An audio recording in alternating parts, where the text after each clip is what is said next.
Hey guys, welcome into another episode of the Fat Guy Podcast. I am the Fat Guy. Most people call me Brett Mason. Thanks for listening today. We talk about a ketogenic diet. We talk about health and weight loss. We talk about my 120 plus pounds that I've lost and things that have worked for me. So basically, this podcast, when I first started it, was meant to share my journey, what I learned, not only my successes, but also my failures, because I figured that if people are in a similar situation to me, my successes may help somebody else have success, and also my failures may prevent somebody else from doing that same thing and failing, saving them more time and effort and frustration.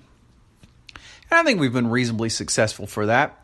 A quick reminder, I'm not a doctor. I don't claim to be, and I have no formal medical training. You should consult your physician before you begin any kind of diet, weight loss, fasting, whatever kind of program. And you should subscribe to the podcast. Now, if you're a person that already uses, Apple Podcast, you're familiar with the iOS app, or you're familiar with whatever app you use on your Android device, and you're into podcasting, it's simple. Just search for Fat Guy Podcast and queue us up, okay? If you're confused by podcasting, you're like, God, I'd like to get every episode, and I'd like it to be easy. I highly recommend the Spreaker app. That's the company that I host my podcast with. It's not just me. There's thousands and thousands of other podcasts. So not only if you download their app, does it make it super easy to get this podcast, you may find many other podcasts in other areas and niches and interests that resonate with you. And God, I listen to podcasts so much. Like, that's my primary form of entertainment. It's my primary form of education, of, all this kind of stuff. So it's Spreaker, Spreaker. It's free. Download it. As soon as you get it downloaded, search for the Fat Guy Podcast. Or I think it's just Fat Guy Podcast. Make it a favorite. Follow us. If you sign up for a free account, you can also interact with the show and do other kind of things. And lastly, final piece of business. Follow me on the social media. I highly recommend Snapchat. Yesterday, everything I ate went on Snapchat. So if I ate it, you saw it. That's the benefit to joining me on Snapchat. I don't do that as much on Facebook or Instagram or Twitter. But those are two other great ways of contacting me in case you'd like to contact me. So it doesn't matter what social media you prefer. Fat Guy Podcast is what you need to use to find me. That's my username on Facebook, Snapchat, Instagram, and Twitter. Fat Guy Podcast. So, ketogenic diet. I talk a lot about how a ketogenic diet is keeping carbohydrates to 20 or less. A lot of people ask me about carbs, though. People have questions about carbs, like, aren't there good carbs and bad carbs? And I wanted to clarify on that, because there are good carbs and bad carbs, and the carbs you eat on a ketogenic diet should really basically just be the good ones, okay? So, I would say either good or unavoidable. So, some carbs are unavoidable because I don't really know that there's anything that doesn't have some carbs in it. Now, it may be 1/10 of a carb or 1/20th of a carb, but there's a little bit of a carb in there. And then when you branch out, and because we're talking about especially meats and animal products, when you branch out into something that's not just a piece of flesh cut off of an animal, if anything's done to it, it's likely to add carbs, whether that be seasoning. If you have a rub that you like and you're doing a roast or a steak or whatever, some kind of beef, and you have a rub that you like, if it has garlic in it, it's carbs, okay? If it has onion in it, it's carbs. Even if it's powder, onion powder, garlic powder, has carbs. And you really can't use very much onion powder or very much garlic powder before you get up to a carb. So those are just things to be aware of. So those are unavoidable carbs. When you eat an egg is maybe the world's most perfect keto food, but it has a carb in it. I think it's about a half a carb, something like that, in an egg, or a third of a carb, something like that. Bacon, another one of the world's most ketogenic, macro-friendly foods. Depending on how thick the bacon is or how fatty it is, about 4 to 5 pieces of bacon has 1 carb. So, when you look it up in MyFitnessPal and you say I had 2 pieces of bacon, it's going to tell you had 0 carbs. You probably really had about maybe 40% of a carb, 0.4 carbs or something. You're like, well, what does that matter? Well, if you ate 6 or 7 items like that throughout the day, that's going to add up to 2 to 3 carbs that you didn't think you ate. So am I telling you that to stress out about it? No, don't stress out about it. Don't stress out about the 0.3 carbs in something and worrying if they add up. Just be aware that they're there. Be aware that, you still want to hit 20 carbs a day. Sometimes those extra little chunks of carbs may add up to make you hit 22, 23, 24. Just know that makes it even more important to stay at 20, because a lot of days your 20 will actually be 24. But that doesn't make them bad carbs. They're incidental carbs, and there's not a ton you can do about those. Good carbs. Good carbs. Well, let's talk about bad carbs first, and then we'll do good carbs last. So bad carbs. Bad carbs come from processed sugar.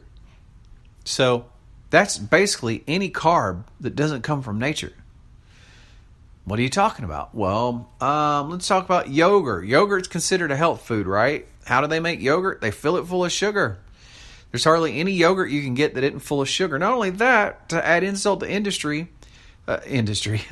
add insult to injury, because of this quote-unquote low-fat trend that started in the 70s and has continued to snowball, which is horrible advice, they suck all the fat out of it. So the best thing in yogurt they take out, and the worst thing you could possibly eat, they cram it full of it. And look at your yogurt. Next time you're in the yogurt aisle, look at the yogurts and see how many carbs are in a little cup of yogurt. It's going to range from 15 to 20 to 35 to, I've even seen yogurts that had 35 to 40 carbs in a cup. I'm like, holy crap, do you understand? Do you know that 40 grams of carbs, that's basically like 10 teaspoons of sugar? Think about that. Look at the size of a cup. Look at the size of those little cups. And if it has 40 carbs in it, think about putting 10 teaspoons of sugar in there. That's what you're eating. You're just eating sugar. That's all you're eating. There's no yogurt in that. That being said, you can find full-fat yogurts. Fage makes one, F-A-G-E. Now, they make several different kinds. They make Fage 0, Fage 2, or whatever. And then they just have the plain Fage. And if you flip that label around, you'll see that it doesn't have any added sugar, and you'll see that it's full fat. It has 9-10 grams of fat in a cup.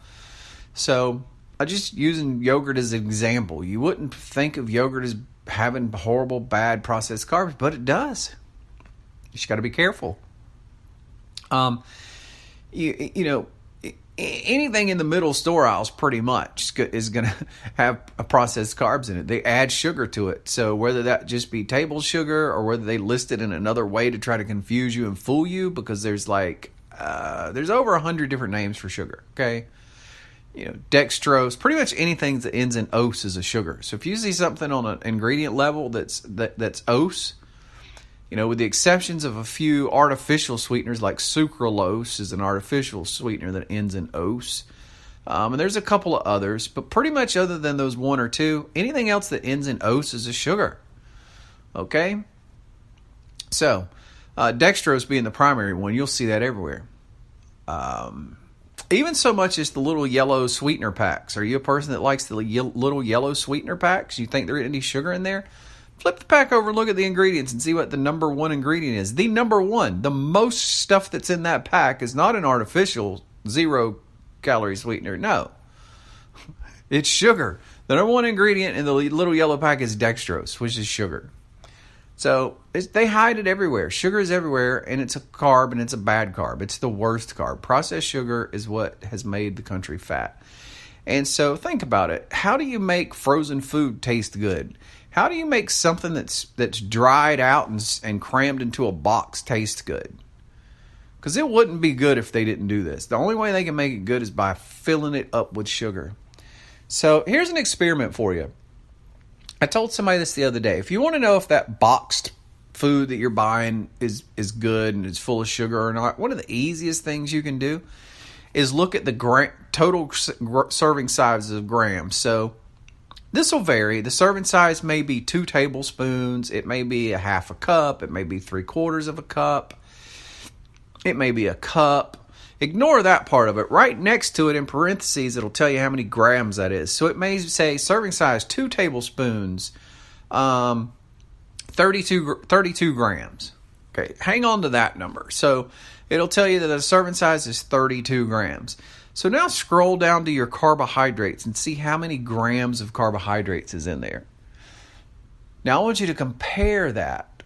Okay? So that's the weight of your food compared to the weight of how much sugar is in it. So let's say you have 32 gram serving size and you have 16 grams of carbs. Half of what you're eating is sugar. The total amount is 32 carbs. 16 of the carbs, half of the weight of that food is sugar. Half of it.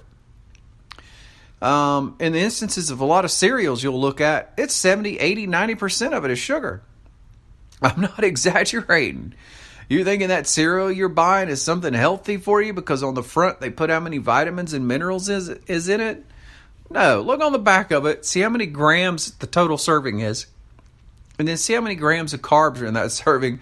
It'll blow your mind. You're like, oh my God, 75% of this that I put in my mouth is nothing but sugar. And they wonder why we're fat. And they wonder why we're addicted to sugar. And they wonder why we have fatty liver disease. Okay? Back in the old days, only alcoholics got liver disease because they were just cramming themselves full of alcohols, which is sugar. You know how much sugar it takes to make an alcohol? Tons.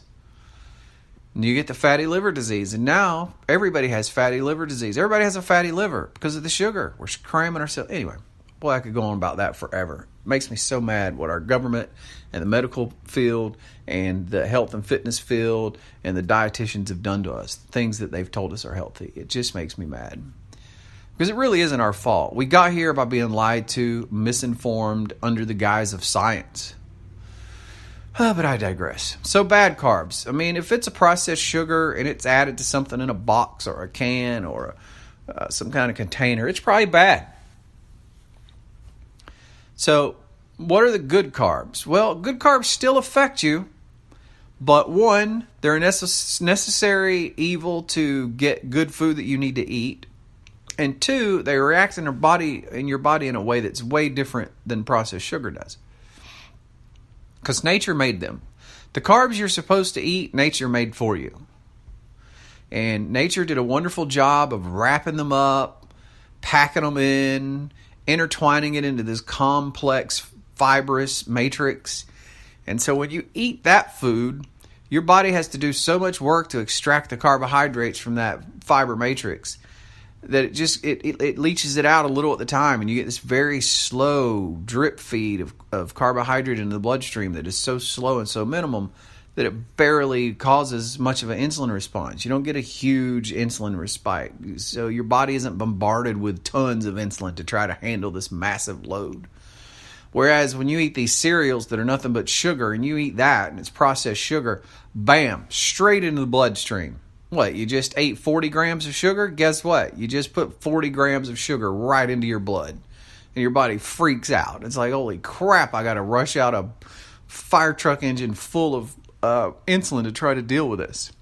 And over time, your cells get sick of that and they become insulin resistant, which your body responds to by cranking out even more insulin to force itself on your cells, which causes more insulin resistance, which causes more insulin. And that process elevates, and your blood sugar stays relatively normal until the day that your body becomes so insulin resistant that it can't possibly produce enough insulin to overcome the insulin resistance, and the breakdown happens, and you start having higher and higher blood sugar.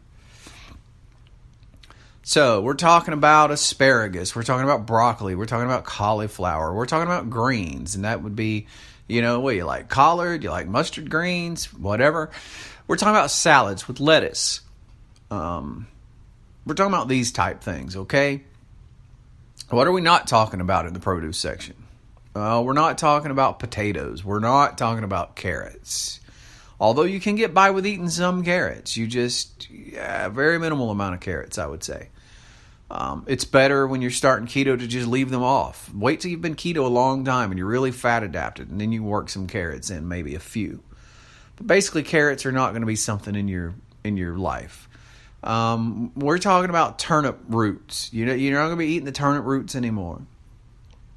So, it's green leafy vegetables. It's highly dense fibrous vegetables. That's what you're going to be eating. And there's a ton of them in the store. Just go look at them. Go look through there. If it grows underground, bad. We don't eat that. So, carrots grow underground. Potatoes grow underground. Turnip roots grow underground. These are energy storage devices of plants. and it's highly concentrated, and it's not highly fibrous, and it has nearly the same effect on your body as just eating straight up table sugar. And in some instances, it's worse. Like there's some breads you can eat that actually have even a worse effect on your blood sugar than if you just ate spoonfuls of table sugar straight. So lastly, that leaves us with fruit, because we're talking about fresh produce. Fruit must be good, right? Well, if you were a healthy person with a healthy metabolism that hadn't caused you to get fat all these years, then you could eat moderate servings of fruit and enjoy it, and you'd be fine, because it does have fiber, but it's such a high amount of sugar.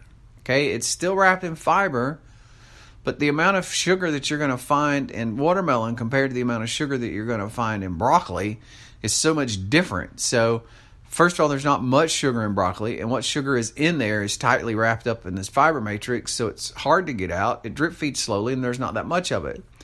The sugar that you find in a watermelon, it's from nature. There's almost no fiber in watermelon. Watermelon is mostly just water and sugar.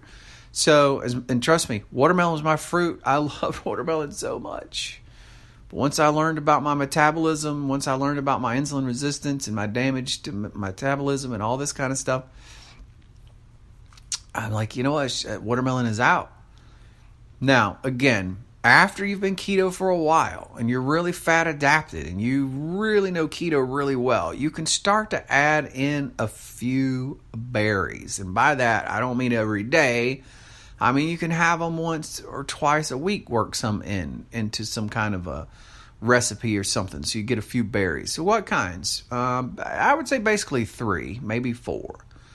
So blueberries, raspberries, strawberries, maybe blackberries. So these are your lowest sugar, lowest carb type fruits. They're berries. They have a lot of antioxidants and a lot of health benefits, like blueberries, for example. Sorry about that, I yawned. But you still want to eat them very limited, okay? They got to be very limited because the carbs will get out of control on you, and you got to track them. If you're going to work blueberries into your diet this Friday, make damn sure you're tracking your carbs, and you still got to keep your carbs at 20.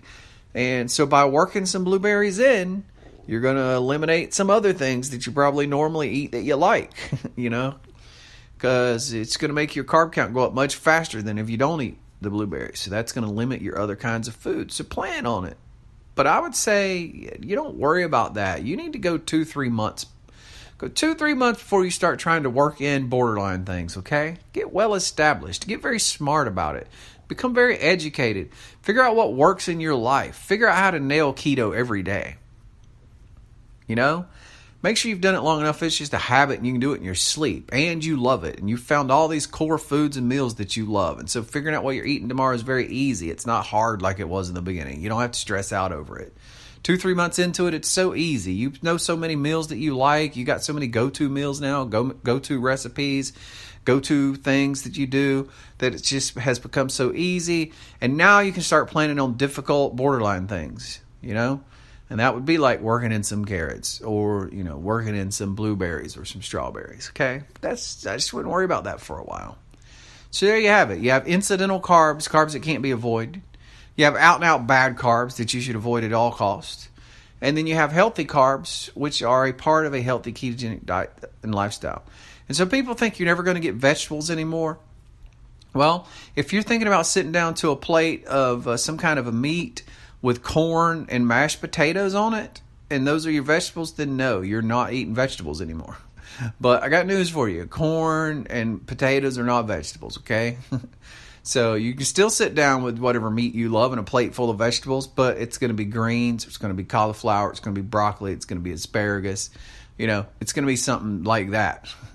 And I can't tell you how many people that I've talked to and I've met since I began keto that go on and on about how they eat way more veggies now than they used to eat. Like they thought going keto would mean that the veggies would go away. And the opposite is true. You wind up eating more keto. And a good rule of thumb, and it depends on how big you are and what your calorie requirements are and how much energy it takes to get you through a day. But, you can easily eat 4 cups, some people 6 cups, just depends, of veggies a day.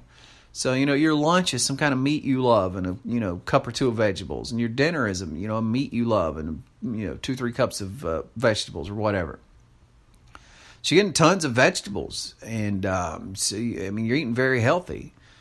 But it's good carbs and you work it in a smart way. So I hope that this podcast helps you understand carbs. And when people talk about good carbs, bad carbs, that is true to a point. But basically, a really great rule of thumb for keto is if you're sticking as close to nature as possible and staying away from stuff that's manufactured in a lab in a factory somewhere, that'll pretty much be a great deciding factor for you. All right, have a great day. Download that Spreaker app, Spreaker. Search for Fat Guy Podcast. Favorite it, follow it. I think you'll really love that app. It's by far my favorite suggestion for following this show and any others you may find that you like. And then add us on social media, Snapchat, Facebook, Instagram, Twitter. Fat Guy Podcast is the username. I appreciate you listening. Share this with somebody that's in your life that feels overwhelmed by weight. They got 50, 100, 150, 200 pounds to lose. I want them to know that it's possible to succeed. I want them to know that it's not their fault that they got that fat. It's not your fault. You were lied to. Yes, you're hungry all the time and fat. People tell you you're crazy and that you don't have willpower. That is not true. You're not crazy and you do have willpower. You're just being fed toxic poisons and addictive substances that take your willpower and rob it away from you and wreck your metabolism and cause fat to be stored at astronomical rates. None of that's your fault. Once you know the cure and you don't take the cure, then it becomes your fault because now you're educated and empowered and the fault is in your hands. But right now, it's not in your hands. Okay? Science, the government, the medical industry, nutritionists, health and fitness have all lied to you. And so you're a victim. You are a victim. But once you're informed, you're not a victim anymore. You can take back control. I don't care if you got 200 pounds to lose. I've lost over 120 pounds and I've been fat since I was 5. That basically means 35 years I was fat and never saw any way out. I've tried everything you've tried. There is a way out. So share this with somebody. Share it. You don't even have to say anything to them. You don't have to embarrass them. You don't have to make it awkward. You don't have to do any of that. Just share it on your Facebook page and they'll happen across it and see it. And you could be responsible for changing somebody's life. Thank you for listening to the show today. I appreciate you so much.